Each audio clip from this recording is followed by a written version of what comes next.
one of the co-founders of You Live to Travel, and we are the creators of a platform called YouLi, and we are the best software for organizing group trips. And we make it so you can publish beautiful itineraries, take bookings, and then manage all the tasks that people often forget is the hardest part of organizing travel, and that's the collection of passports. And these days with COVID, it's going to be things like, did you pass your test, or did you get your vaccine, or whatever those requirements are going to be. So we make that really easy to manage and communicate with all of your travelers. So if you haven't already created an account, check it out, youli.io, to sign up for free. And we are a technology company, and so we're here to talk about technology. And we have one of our amazing partners on with us today. Steph Gaddin has been with us on our startup journey for a long time, since before we were actually a business. So I really, really respect Steph. So much so that she was instrumental in sort of coaching us to get started and making the right choices to get our tech stack in order. So so that's why I'm really pleased to now be in a position to be working with her as a partner, and to share her wisdom with our community. And yeah, and I will let Steph take it from here. Awesome. Thank you so much for that wonderful introduction, Jen. Hi, everyone. It's lovely to meet you all virtually and see all these bright faces. It's quite early in the morning, so you will see me drinking my giant coffee every now and again. So I'm going to share my screen. I've got some slides, and if you're on a laptop or a PC, I would suggest you use the side-by-side option, just so you can see the slides with, you know, my picture or the participant's picture next to it. And the first slide I have actually shows you how to get to that. It's under your video settings and then share screen, and there's a little tick box for side-by-side mode. That's my suggestion. You don't have to do it, but I personally prefer this new feature that Zoom has put in, because you get to see the stuff next to each other. And you'll also see that I'm sitting in front of the content as well on the screen. So that's also a new feature by Zoom, which I quite like. So I'm going to get going with that in a minute, and that's get on with the presentation and my chat. Cool. Alrighty. So first of all, just a little of an introduction around who I am and my relationship to YouLi. As Jen said, I've known Jen for many years, and I helped with YouLi in the early days, you know, mainly with Jen, and helping her to clarify for herself where she wanted to go, what she wanted to do, and to decide the best way to get there. I would say that I'm not the person who gives you a checklist and instructions. I'm the person who helps you to figure out what is right for you, and then make those choices for yourself. There are so many choices in the world of tech, no matter what kind of business you're in. So it's really important to know how to make choices rather than just getting an answer from somebody. You know, my opinion on websites could be different from someone else's, and each website platform can do different things. So it really is a question of where you want to go, how you want to get there, and what you want to do once you get to the first goal or the second goal or the third goal, and what your journey looks like. Okay, so that's really much more important than having a tick box of answers. I love questions. I love discussing things with people. So if you do have questions, feel free to, you know, ask me when we do transitions through the slides, or when I stop at a point and go questions, jump in, ask the questions, let's have discussions. This is really an open forum for you to find out some stuff. I will also say, though, that I don't know everything about tech, and I'm very suspicious of people who say that they do.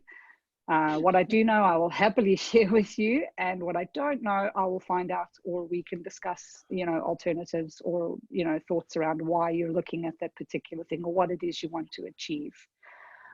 So that's a bit about me. I've been in software, and I've been in the tech industry going on 20 odd years, and absolutely love working with startups. I love helping people achieve their goals, and I love really interesting ideas, which is one of the reasons why I think I latched myself onto the Jen train and YouLi early on, because it was such an interesting idea, and I loved where she was going with her things. So today, what are we going to do? We're going to cover off through various discussions that I'm going to have with you 3 questions. Hopefully you'll be able to do this by the time we finish our discussion. The first thing is you'll be able to ask yourself, do you need this particular tech? And this particular tech being whatever you happen to be looking at the moment, okay? Do you have the tools to evaluate, do you need this particular thing right now or later? Then we'll talk about how to evaluate your tech stack. What do you have now? What do you need for later? Why do you want it? And we'll talk about those questions. And lastly, I'll wrap up very briefly with, can you move to virtual right now? Do we know, do you have something that you can possibly do virtually, and how to do that if you do want to? You know, yes, there's a travel boom coming, 100% agree with that. In the meantime, while you're working on your tech stack or sorting out that end of your business, what are you doing to keep yourself front and foremost in people's minds?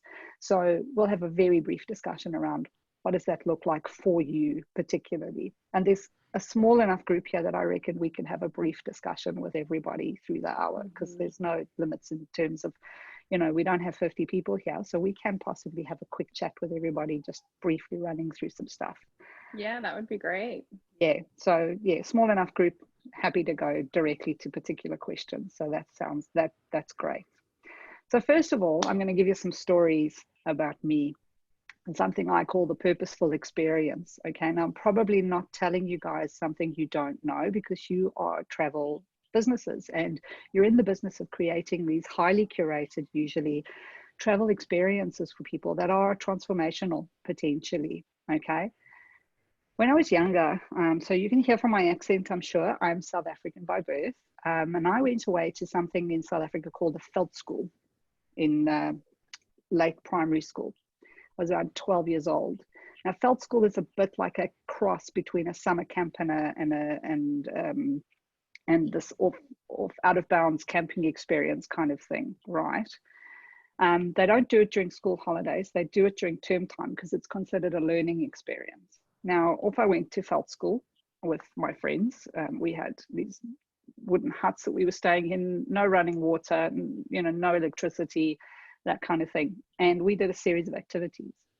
The one that stayed with me was we had to build a shelter out away from our campsite. And then when we built our shelters in teams, we had to spend the night out in that shelter by ourselves with no teachers, no supervision. They left us and they came back the next day. Whoa. Well, in the middle of a plantation forest, in the middle of nowhere, sleeping outside. Okay. For me, this was what I would look back now and call a transformational experience, because it really was one of the first and earliest moments in my life where I learned to be alone. I learned to be okay with being alone, and I learned how to be independent and just do stuff for myself a little bit. Now, at the time, it wasn't great. I was cold, I was wet, I was miserable, I was fed up, it was dark, I was scared. But it really did put a little bit of resilience into me and a little bit of bravery, because after that, some of the things that might have scared me in life just weren't quite as scary. Okay. Now, why am I talking to you about this? Well, when I come later to the virtual experiences, I want you to keep in mind that purposeful experiences and transformational experiences do not have to be in a particular place. It's about what the person experiences, and you can create some of that just by talking to people. You don't have to put them in the middle of a plantation. But I had a purposeful experience at the age of 12. And you guys are in the business of creating those purposeful experiences, whether it's the purpose of seeing, you know, the pyramids of Giza, or hiking through the Peru to, you know, give yourself some leadership experience. Whatever it is, it's about that purposeful experience. So let's talk about our first topic, which is about what you need, okay? And what I call being able to catch the water. So we're going to talk a bit about processes and tech in the context of what's your process. Now, a lot of people will start out by telling you, oh, you need a funnel. You need to build a funnel. You need to catch as many people as possible, and then you need to funnel them down and then make a sale. And yes, you absolutely need a funnel, but you also need a fully thought out process end to end. Now, it doesn't have to be complicated, and it doesn't have to include tech, okay, at every stage. As long as you know what you're going to start with, what you're going to offer people, how you're going to capture those leads, what you're going to do with them when you've captured them. Those are the 4 main steps that you need. Now, you can have tech at every step, or you can have tech at 1 or 2 steps. It really is up to you to decide where is the best place to put that tech and what is my process for how I'm going to do it. Would you, yes? Sorry, just a quick question on that, because I encounter this a lot. Do you think it's better for people to kind of start with a lower, like a lesser automation approach first, or to really just get super disciplined and say, like, this is the funnel I want, I'm just going to build for that and just focus on that? So I say start with less tech in the beginning. Okay, it gives you a little bit more flexibility to iron out what your process is, because I guarantee this: the process you define in the beginning of your journey will not be the process you end up with at the end of your journey. Oh my God, that's so true. Okay. So true. You will change your mind about how you want to deal with things. You will realize and come to these realizations along the way. The way you thought people were going to interact with you in the beginning, they will do it very differently, and you'll have to react to that and be flexible about how you change things. And the less tech you have through that process, the more flexible it's going to be to update and refine how your process works. Okay. And as you go through your journey and you get settled in, this is definitely the step I want to take to, let's say, deal with my leads at the end, and I'm starting at the end deliberately, I'll get to that. Then you buy the tech, then you invest in the tech for that portion of the step, and you go, okay, I know this is how it works. It's worked this way for X number of months. Everybody's doing it this way, that's coming in, that are good clients for me, that are good matches for my product. This is the tech I want. So start with less tech. It's more important to have the process in your head and written down what steps you want to follow than it is to actually buy the tech for every single step. Okay. Things you do want to consider is having a website versus having a Facebook page. Which one is good, which one's not, and I'll get to that in a second too when we discuss websites. So having a process is more important than buying tech for every single step of that process, because you will change your mind. And what you don't want, especially as a startup, is to have bought 1-year licenses for a whole bunch of things that halfway through the year you're not using anymore, or they're not useful. Yeah. Now, the second part, coming to the end of the funnel story, the reason I have a picture of a hand catching water is because what happens with people is they start at the beginning, they start defining their funnel, and they work their way down.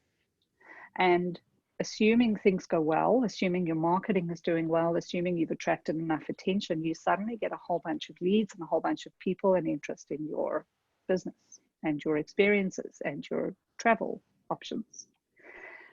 And if you haven't thought about what's at the end of that funnel, you very often lose some of that, and it slips through your fingers like water going through your hand. So what I say to people is, yes, think about your process from the beginning. What are your leads going to do? But before you put anything live or out there, think about what your bucket is at the end of that funnel. How are you going to catch those leads, and what are you going to do with them? And the what are you going to do with them is a little bit more important than how you catch them, because shoving them all into a MailChimp list, great. But if you're not talking to them, or you're not sending them follow-up emails, or you don't have a process where somebody calls them, assuming you're a high-end, travel provider that does trips of 10 people, let's say, if you don't know what you're going to do with them at the end, and you suddenly get this smush of interest, you're going to get overwhelmed a little by how to deal with that. So you always think about what's the bucket at the end, and what am I going to do with them when I get there, okay? And then you work your way into the middle to say, okay, this is now my process that's completed end to end. Let me trial run it and let me test that out. Okay, so that's catching the water, and that's thinking through your process step by step to get to the whole thing. Now let's talk about some tech stacks and building a tech stack. So the base of your tech stack I've called your website. I will caveat that it doesn't have to be a website necessarily, okay? What you really need there is an online presence. Now, it could be your own website. It could be just YouLi if you wanted it to be. It could be a Facebook page, okay? Or it could be some other way of getting yourself online. The real question to decide what that your website part is to evaluate what is more important to you and where you are in your journey, okay? Now, when I get asked a few times by some of the clients of YouLi that I work with, what is more important? Should I have a Facebook page or should I have a website? And my answer to them is to evaluate these two questions. The first is, Facebook is really good from an audience perspective. They have the largest captive audience in the world of users. So you've got a very good chance of capturing some of that attention, assuming you put your social media and your digital marketing, hat on, and you get some good posts out there. But you are beholden to Facebook. If it's your website, it's yours. And you don't have to worry about Facebook changing the rules, hiding your posts, or doing anything with them. But you have a bigger hill to climb on your own website to get attention than you would on something like Facebook. Mm-hmm. So when you're making that decision between Facebook or a website, weigh up, and that is assuming that you only want to go with one, because in my opinion, you would have both. You would have a website and you would have a Facebook page. But if you are in the position where you have to choose, or you feel like you have to choose, weigh up which of those two is more important to you. Having attention from more people, a little easier, or having your own brand on your own website, because that's really the choice you're making. And then it of course comes into the whole SEO kind of question, right? In terms of whether or not you can put enough content on your website to even get into the SEO game, right? To even get that going, yes. Mm-hmm. So, if you have a good website with good initial build for the, optimized for SEO, there's nothing stopping you having a Facebook page and running both. But again, make that decision in terms of time and goals, and what do you have time to spend time on. Yep. Yeah, it's like, if you can afford to have content in both locations, like, do you have the resources to produce for both audiences? To do that? Yes, absolutely right. Now, the next question that gets asked of me is, do I need a website or can I just use YouLi? Okay, and the short answer is yes, you can just use YouLi. You don't have to have a website. Why would you want one? Why would you need both? Why would you need, a website as well as YouLi? Well, again, that comes down to some questions you need to ask yourself. And what you're weighing up there is ease of use and the traveler experience. So if you have a website and then you push them to YouLi, that's not a bad experience, because YouLi handles all the trip experiences and all the easy things that are easy to do. Now, with some clients, when I work with them, I often refer to YouLi as the Squarespace of the travel industry, because it's so easy to put a trip up. It's so easy to make it pretty. It's so easy to get it going and throw your tasks in there and, reminders for people, payment platforms. To do that on a website is incredibly difficult, and you need to throw quite a bit of money at it. You would not get the same experience for your travelers easily. If you had both, that's fine too. You can use the main website, assuming you've got good SEO, to attract attention and then funnel them towards the trips that you want them to book on YouLi. If you're pressed for time, you absolutely can just have YouLi and use it as your website, the same way that people would use Facebook just as their only, kind of place for people to go to. But again, the question is, what is more important to you? Do you have the time to keep content on both? And do you want to create the brand that's separate on your website with other functions and features that are outside of trips? You know, do you want to run a monthly blog series and then use that content to boost your SEO? Because if the answer is yes, then you need both. You need a website and you need to push to YouLi. Okay. Oh, and one thing to note is if you want a white label on YouLi, we can even change the domain so that your customers don't even know they're coming to YouLi. So it'll say, for example, trips.globalfamilytravels.com is one of our white label domains that we host. So when they come from the Global Family Travels website and they click through to YouLi, to the traveler, they haven't left the Global Family Travels website. Yep, and it's a seamless experience, which is generally the case with working with YouLi and getting YouLi products up and running. It's seamless. It's designed to look good for your clients. It's designed to make you look good. Okay, and that's generally the thing. Now, your tech stack, if you're working with YouLi and running a travel business, is the minimum that you will need is a way to handle payments, and that doesn't have to be a payment platform like Stripe. You can take bank payments from people, that's fine. You will need a way to capture your leads, possibly in a CRM. And your CRM can be as simple as just a spreadsheet of people. You know, if you're small and you're pressed for time, use a spreadsheet. Seriously, I'm not, as I said in the previous slide, I don't think you should have tech at every step of the way in the beginning of your journey. You really need to evaluate each piece of tech on its usefulness and how it suits you and what you want to do with it. And then the nice thing about YouLi is that they do plug into other things, and they plug into something called Zapier. Now, Zapier opens up an entire world of possibilities for you, because Zapier is a connector of tools, and anything that you want to possibly push traveler details into from YouLi, you know, can work through Zapier. So if you look at the integrations page for YouLi, you'll see a list of things that they integrate to. But just keep in mind that the fact that they integrate to Zapier opens up an entire world to you, and you might not see all those things on the page for YouLi integrations, but Zapier really is the opening up of everything for your tech stack. Now, so Zapier is a relatively new phenomenon, right? It's sort of become quite prominent in the last couple of years, and I think sometimes people don't really know, like what is this thing, right? Like what, like what's a zap? And do you say Zapier or Zapier? So first things first, it's Zapier.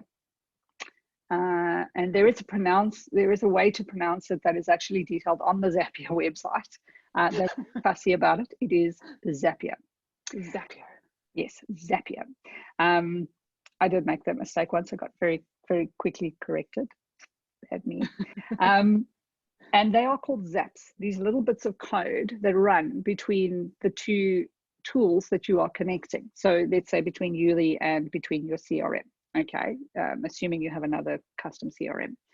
The little bits of code that actually connect and pass over the information are called zaps, and they run based on something called a trigger. So something happens in YouLi that triggers a zap, and it pushes across information into the tool that you're working with, or back again, depending on how you're connecting things with Zapier.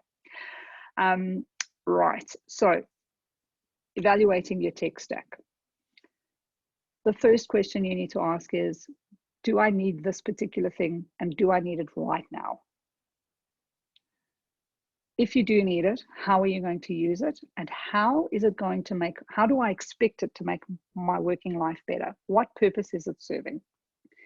Because the reason you ask those questions, and so specifically, is because while you're using the tool, you need to be thinking at various points along the way, okay, I said I needed this specific tool. I said I needed it right now because it was going to save me time on gathering leads. I didn't have to do it manually and put it in a spreadsheet. At some point down the track, you evaluate, is that true? Is this happening? Am I saving time by using this tool, or is using it too hard and complicated? Is it taking up twice as much time just to access the information in it? You know, is it really saving me time? And if it isn't, move quickly. Yeah. It is one of those ironies of technology. I think it's like, it's that it saves you time in the long run, but Yep. in the short run, you have to invest to like To, understand how to apply it to your processes correctly, because yes. otherwise it will make more work for you. Yeah. Right. So you ask very specific questions about what you're expecting of the thing and why you're using it, and you evaluate that. Now, the trick to this evaluation is you can't do that evaluation a weekend, because I guarantee you the answer is going to be no, I don't know what's going on with the thing. I don't know how to use it. You have to give it a reasonable amount of time before you stop and you go, 2, 3 months in, have I learned how to use this thing well enough to save myself some time? Am I actually getting the benefit that I expected? But it's got to be a reasonable time before you stop and go, is this working? Okay. And then at that point, if it's not working, cut it. Just move on, find something else, because That I find is not easy. I feel like once you sort of, you end up with this like tech clutter, where you're sort of like, you've got this thing, you've got a little process running through it, and you're just like, oh, it's not. I should switch it, but it's yeah. Yep. So specific questions in the beginning, 2 or 3 months evaluation, and if it's not working, be brave and cut it and change. Be brave. Okay. And I say be brave deliberately, because what happens is we suffer from this cognitive psychological phenomenon called the sunken costs fallacy. Okay. Now, sunken costs are the things you put in to invest in something. And it's not just money, it can be time as well. And it's very prevalent in the tech world, where you feel like you've invested 3 months of your time learning this thing, setting it up, putting your particular tweaks into how it works, and you feel like you wasted that time if you move away from it. Okay. Now, here's why that's a fallacy. If it's not working for you and it's not saving you time like you expected it to at the beginning, or the goal of why you were using it, then you have wasted that time anyway. Even if you stay with it, the time is gone. You're never going to get it back. So staying with a tool that does not work for you doesn't actually justify the amount of time and money you've spent on it. That's gone. It's gone anyway, whether you stay or you don't. So how do you even get started with, like choosing which ones to evaluate? Like, do you have a way that you recommend people kind of shortlist? So what you do is you start with, you can write up a list of all the things you want to accomplish, the goals you want, what you wanted to do, like a little bit more nitty gritty. Like, I want to save people's contact information. I want to be able to look them up on my phone. I want I want to be able to quickly email travelers for a particular trip, or I want to be able to remind people about something not related to a trip. Okay, you write out this list of things that you want to do and the features that you want from this tool. Okay. I'm going to give you an example of one. Let's say it's very, very important to you that people have multiple email addresses, because in the real world, people do have multiple email addresses. They've got a work one, they've got a home one, they've got a Gmail one they've had since year dot. Maybe they're still running on Yahoo. Who's on Yahoo? I don't know, but some people might. Lots. Yes. Yes. People have multiple email addresses. It's a fact of life. You would not believe the number of CRM programs that are premised on the fact that the email address is the unique identifier for a person's record. Okay. So knowing that you want to save multiple contact information, particularly email addresses, is a very important disqualifier for those kinds of CRMs, because using them means you're going to have multiple records for the same people. Okay. So you write down this list of things that you need, and then you grade them as must have, sort of important but not really critical, and then nice to have. 3 categories. The must haves become your checklist that you evaluate all the things you look at. And if you find that you're going, this thing, I like it, even though it doesn't have this one must have, and I might try it, then evaluate if it's a must have, because if you're already disqualifying it, then it's not a must have. Okay. So you take your list of must have critical features and you look at the tool and you go, does it do these things? And if it does, then you go, does it fit in my budget? Do I have to pay for it? Is it free? And then you go, how much time can I spend using it to evaluate? Yeah, and I find that to cut through the marketing, like you have to try it, right? Like it's you can only do so much checklisting against their websites before you just, for example, with Stripe, just getting the most out of Stripe is something that we've spent the last 2 years doing. And they're constantly changing as well. So that's actually another interesting challenge, is that your platforms are constantly updating for better or for worse. You know? Probably and you go, no, I don't like that feature. Yes. Yes, but good point. Yeah, you have to try it. My experience is also that you have to test it with like a real flow, like sort of, because your brain is always different when you're looking at something like, oh, how might that work? And your brain sort of works one way. And then when you actually run like a prospect through a process, or you actually use it in a real situation, then you're like, oh, that's how that works or doesn't work. And that's exactly right. It comes back to something we all do, right? Where we evaluate things and look at them, and we look at this checklist of features and we go, yeah, that is a great process. I'm going to run my sales process like that. And then we get into a real life situation where we're rushed. The phone is ringing. We've got 50 emails to answer, and somebody's asked for something on a trip. And even though we said we would not put people through the trip without a copy of their passport, for example, okay, we've said that that's the rule. Because of all the other stuff, and we're going da da da da da da, we bypass and we go, yeah, fine, you're on, done, whatever, you're out my hair, I don't have to deal with you. But that's important, because that's a step that you've defined in your process, but you've just skipped. Yeah. Do that often, where you skip things. You really have to start thinking about, well, do I want the process like that? And do I have the mental, what's the word? Do I have the focus to make it happen even when it's inconvenient?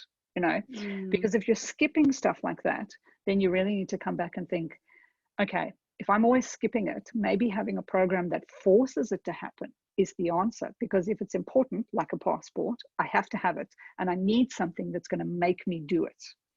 Or if I'm always skipping it and it's not critical, so it's not a passport, maybe I need a program that's got a bit of flexibility that'll let me skip it. So you got to make that choice between how the stuff works, but you do have to use it in real world examples, because that's the only way you know if it works for you or it doesn't. I also find that you almost need there's this, I guess we'll use the 80-20 kind of thing. Like when you buy a tool to automate or sort of streamline a process, I find that you never get it 100%. Like there's always those sort of exceptions that come through. And part of evaluating the tool is like, how does it help you handle the exceptions? Not just when everything works exactly the way it's designed, yay. So one of the things I tell coaching clients who work with me is never define your process around the tech to fully automate, because 2 reasons. First of all, exactly like Jen said, no tool is going to automate everything. So it's just not possible. They won't. The second thing is you still want some human touch in your business processes. So if you build that in and you bake it in from the beginning, and you decide where those points are that are not going to be automated, you're in charge of the thing, rather than throwing everything into a tool and suddenly it spits out at you these exceptions that it can't handle, and you're not in charge of what is your process. You're not handling the things the way you want to. You're relying on the tool to come back at you, and that may not work for you, and it may not be a good experience for your customers and your clients. So you're always thinking about, where do I want to speak to people? Where do I want the human touch to be? And how do I automate around that and through that to get the best efficiency and the best experience for the people that I am working with? Okay. So websites, tech stacks. So looking at particular things. Now, building your tech stack, this trying out of the tool where you have to try it out in a real world experience. This is the reason why I say to people, do not try and automate everything at once. Because if you try and automate everything at once, you will be testing up to 4 tools at the same time. And that is just crazy. You're going to drive yourself nuts. You won't be able to focus on one thing because you're going to be trying to set up too many things. And that's why I say slowly start with small pieces of tech, test them out, try them, change them if you need to, change your process because you will change your process. Figure out how it's going to work for you. And that's why I say don't go with too much tech, because of that process of testing it out in the real world on your actual clients. Well, because you also need to figure out, sometimes tools can do things that you don't realize when you first encounter them. And Yes. so you can actually consolidate more capabilities in one place Yes. than you know until you've kind of explored all the way to the edges of that tool's capabilities for you. And sometimes, as you say about process change, you go into a tool and you're like, oh, you mean I can do that? And then suddenly you're like, oh, I'm going to change my process to do that because that's just so much easier. But you didn't think of it when you were making that original checklist. That's exactly right. You need to see what's there, because you will get great ideas pop out at you. You will, I always used to think that I would always make the first contact with clients after they'd filled in a form on my website and come through to me, because I'm big on this human contact thing. Okay. And in my head, when I first built my very first consulting website as a freelancer, I would say, fill in the form, I'll get an email, and I will phone you. That was my process in my head. It doesn't work that way now, and it didn't work that way for a long time because I didn't have the time to phone every single person that filled the form in on my website. So what I had to build was a process where they filled the form in the website and they got an email back automatically saying, thank you so much, written in my own language, written from, my point of view. So it's not this standard kind of, boring old, thanks for your email, we'll get back to you. It was hi, my language, great, love that you filled the form in. Here's some details around how to work with me, claim a 30-minute free session with me or whatever the offer was at the time. Here's how you do that. If you want a phone call, I'm free on this time and this date, and there was a link to a calendar. And I kind of funneled people down so that only the people who were genuinely serious got a phone call from me, but I didn't have this wham of people that I suddenly had to phone to introduce myself to. And in my head, my original process was the best way to be human. But what I didn't take into account at the time was that I wouldn't be able to do that. It just physically wouldn't be possible for me to phone every single lead. Totally underestimated how many people would fill in a form. And so I changed the process. And I actually changed the tool I used to get that lead in. I switched from ActiveCampaign to MailChimp. And I switched because MailChimp was easier to use, it was quicker to set up, and that reply email was so much easier to set up in MailChimp than it was in ActiveCampaign. So for me, that was a very, very clear sort of thing of, being flexible enough to go, this is not working. It's not working very early on. Let me change how I do this quickly, so that I don't go mental with the stress of not phoning all these people. Right. Yep. We have a quick question here from Wanjo. What solution would you recommend to document and review processes? Okay. Is that a tech question? Do you mean like what software would you use? Hi, it's actually from Amber, the other person here. Oh, hi, Amber. Yeah. It's a software question of just sort of, would you just use maybe just like a Google Doc, or is it more of a spreadsheet? Or because we're right now sort of defining what we're calling iterations, but I think processes are closely aligned. Sort of how do we iterate from small sales to doubling that sales to something bigger, and essentially staging for growth. But how do you sort of begin to document these processes? Is it just process manuals in document form, or how I'm just curious how she would answer that. So I use Google Docs and Google Sheets, and what I do is I define the steps of the process in a Google Doc. So, you know, this is the process I'm expecting to follow, or that I expect to happen. Step 1, step 2, step 3, step 4. Like, this is the way I want it to happen.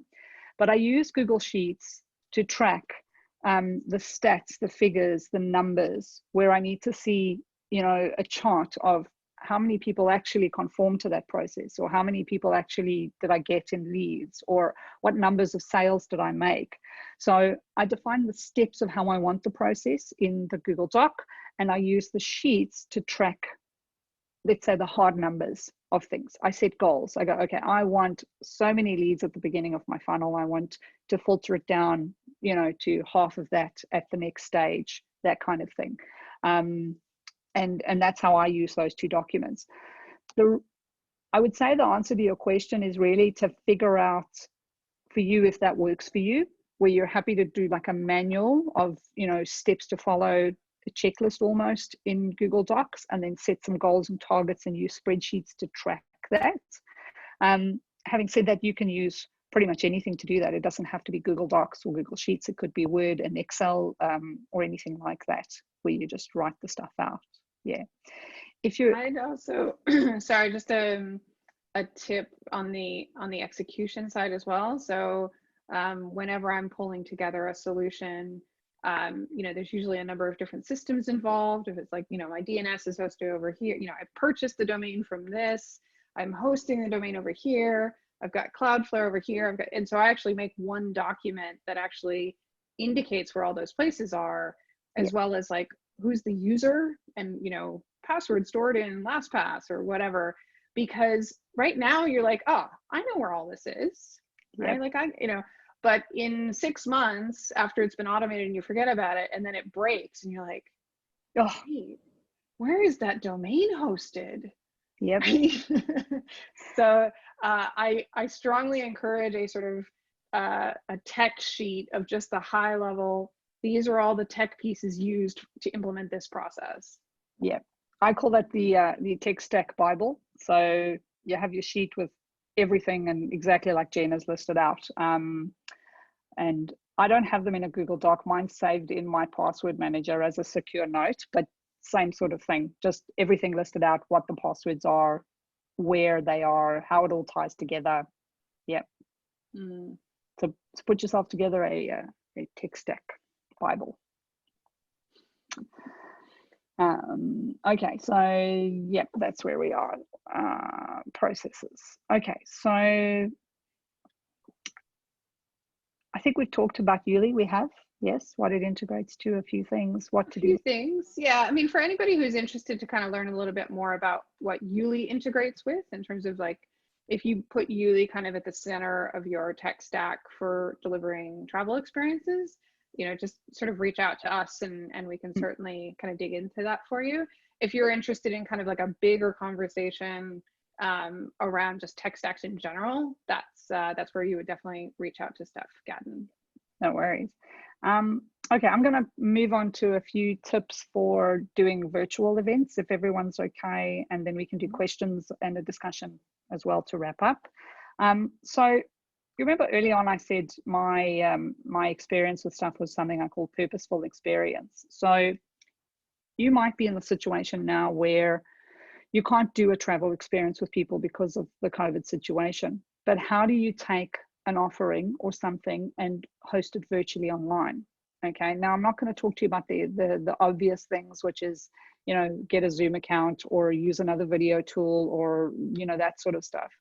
My tips are going to be more around, well, what do you do with that? Because I have had some questions from people where they've asked me, look, I've got a Zoom account and I can invite people to Zoom, but I just don't know how to turn what I do in the middle of the Andes into something that you can do on Zoom. Okay. And my tips are this: first of all, find a way to give them something tangible, whether it's something you mail out to them to hold in their hands while they're on the call with you, or you give them a Uber Eats voucher or some other kind of thing where they can get some food or a drink, or you give them instructions on what to do, you know, to dress up. Find a way to give something tangible to them, and then pick the pieces of your experience that would transform well to a one-on-one discussion or a smaller discussion or an intimate discussion, okay? And use the features of the tech to create this, to create and hold the space that you would normally do for your experience, okay? I'm going to give you an example. Last week, I went to a symposium that was hosted entirely online. I was on Zoom from 9 in the morning until 4 in the afternoon, nonstop.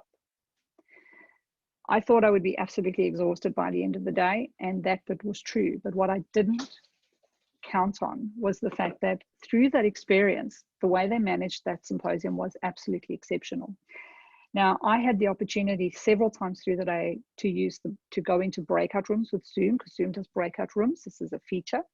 And the organizers of the symposium had used that feature to create these small little groups of 2 or 3 people who got to talk to each other very closely and very intimately in a way that we wouldn't have done if the symposium had been running in the real world, because we'd all be in this massive room, networking with the people we know, talking to the people we know. I got randomly thrown into breakout rooms and told, discuss this and come back in 10 minutes. It was a great experience. And so I'm not telling you go out and use breakout rooms, okay? What I'm saying is, think about a way you can create the experience of what you do online and highlight those holding spaces for people, because what you want is to be in front of people throughout this period while you're leading up to the travel boom. You want to get yourself in front of them in some way, shape, or form. Now, if you're a startup, that might not be to hold events. It might be just to get your site up and running. It might be just to be on Facebook and start posting some stuff out. But if you are a travel company that does have programs and things that run, you perhaps should consider doing something virtually where you create the space of your transformational experience for people in a very curated and intimate way, so that you are still front of mind, so that you're ready for when the boom comes and that they think of you when they can travel again. And those are my tips for hosting online, if you're going to online events. And I'll just touch really briefly on the fact that we actually are doing a JV with a virtual events platform called Speakeasy. So we have some unique ways of doing, they're called tables instead of breakout rooms, so that you can have someone who's on the stage and broadcasting to all the tables, but you can still be having a little conversation. So kind of like going to a pub, you know, and watching a comedian up on stage, you can still be like, you know, talking to your friend at the table while you're still listening to the comedian on the main stage. So if that's an experience that you would like to provide for your community, reach out and we can do a demo for you of how the Speakeasy solution works. Beautiful. And you know, utilize the tech that's at your disposal to keep yourself in front of people. So this is how you can work with me. There is a 30-minute YouLi offer of my time for free. Jen or Victoria, the YouLi team, will send out the link for you on how you can book that. It's entirely free and, you know, no obligation. We can discuss your tech, and if you're happy with that, you can go away. Until the 31st of August, there's an additional 15 minutes for free for you guys in this webinar. So when you book, just tick the box to say, yes, I want the extra 15 minutes, and it'll get added onto your booking. And if you are on a crew plan with YouLi or up, there's a permanent hourly rate discount for working with me that applies. So that's also an offer that you guys can have for working with me.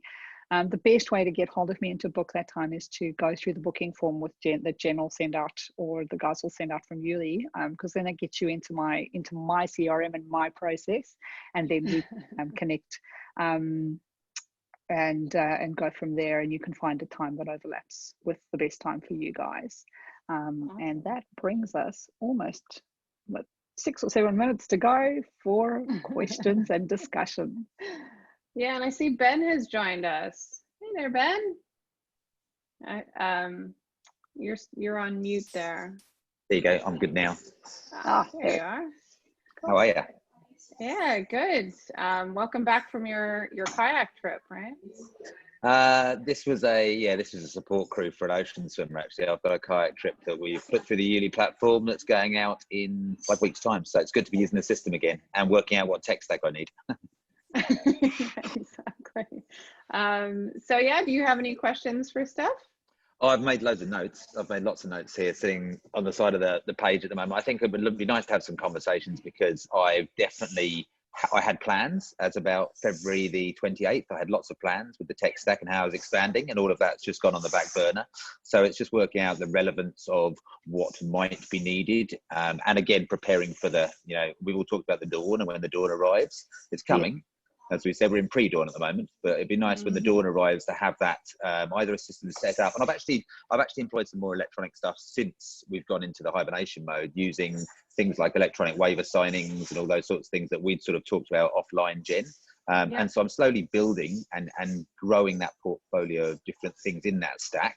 And again, so much good marketing. If you pay someone to put a really good marketer at the front of your website and make it look beautiful, the eyeballs go to it, but it's working out only when you run it side by side with another one, which one actually comes out well and which one's got a good UI and which one saves you time. So that was really interesting, Steph, just to hear you backing up the theories there.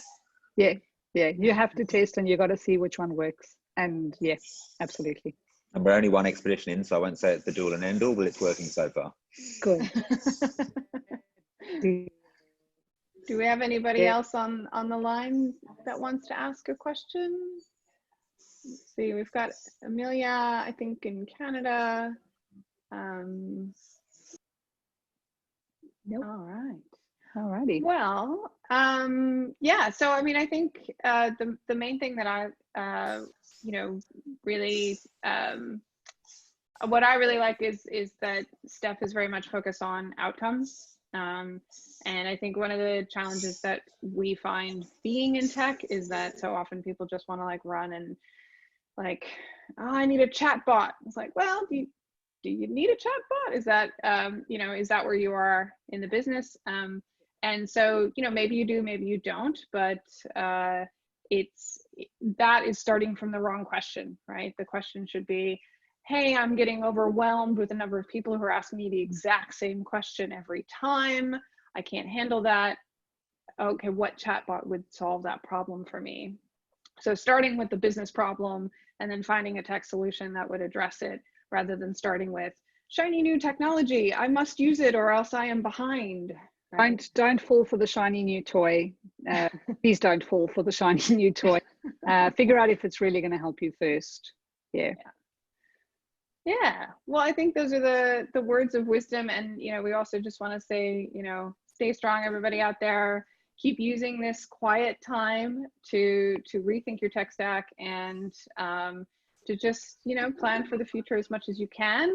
Obviously, this is teaching us all that our technology needs to be flexible because things change, and that is our new normal. So even when we get back to being able to travel, I think everyone is saying that the new normal is going to be, you don't get to set stuff up for the year. I think the travel industry has previously been you set it at the beginning of the year and that's how it's going to run. It's well, you might need to establish some processes that handle the fact that kind of, a month before the trip, some key things are going to change about it, and your technology and your processes need to be able to support you in that. Yep, exactly. Thank you, Steph, for taking our meetup and taking us on a lovely journey. And do we have a last question there? Oh, what's my best guess on when travel will be up and running again? I'm trying not to take over all the time here. Oh, no worries. Yeah, Amber, great question. When is it going to restart? I think the answer is it depends on where you are.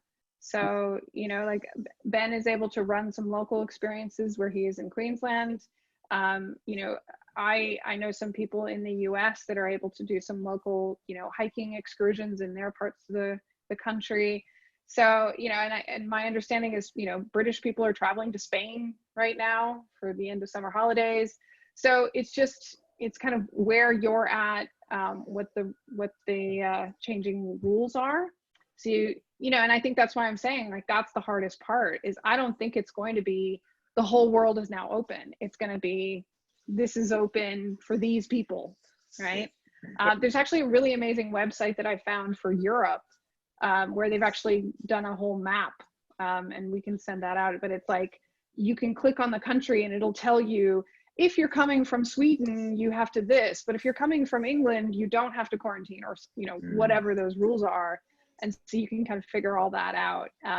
So keep an eye out. I imagine more and more of those websites are going to be popping up for each country and each region.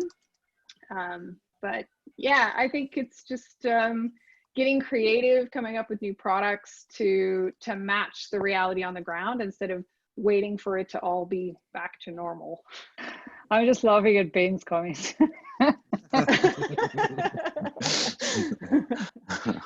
Sorry. Yeah, it's good. Yeah, thanks guys for joining, and please stay in touch, and hopefully we'll see you at our next meetup. And the link has been posted into chat. So yeah, and I'll send around that European site. But yeah, so the link to book Steph is just up in the chat at the top, and we'll email it out as well.